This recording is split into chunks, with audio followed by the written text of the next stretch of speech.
Yo, morning. Get this party started. My super rested, full of vitality and vigor day is about to start. It's gonna be a good one. Let's see. What did I want to talk about today? More stuff about Gregg Braden, since I keep listening to the guy because I love him and he has some super cool points. I mentioned him before, but the quick recap is he's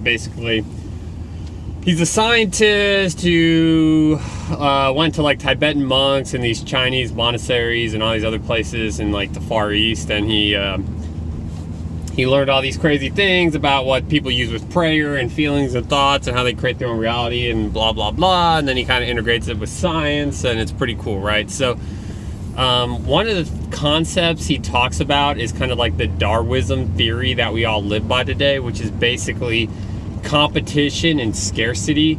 So the way the world is set up today is kind of in those two realities, right? Competition as in I have to do better than this person because there is scarcity, aka there's only a limited amount of resources. So if I want to, be able to provide for myself and have this, I got to outdo this guy because he's kind of coming for me at the same bit. You know what I mean? It might not be directly, but indirectly, right? Because there's only a small pool of things to grab from. So he talks about how the next evolution of humanity, which is kind of what the whole, you look up the Malkuth meaning on Dr. Wilson's website, which I think he changed the article, by the way. It used to say the Malkuth, and now it says Earth's future, but it's still called Malkuth in the URL. Because he likes to rebrand stuff from time to time to kind of keep it spicy. So anyway, what he's getting at is competition and scarcity to cooperation and abundance.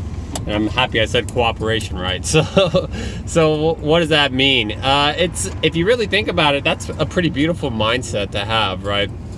If we were all to look at each other as co-companions and allies, or as thyself, as the Bible would say, right?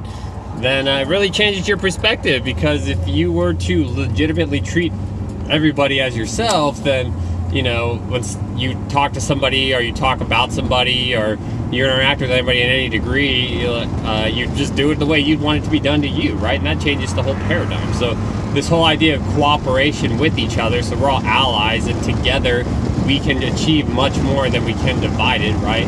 United we stand, divided we fall, that kind of stuff, right?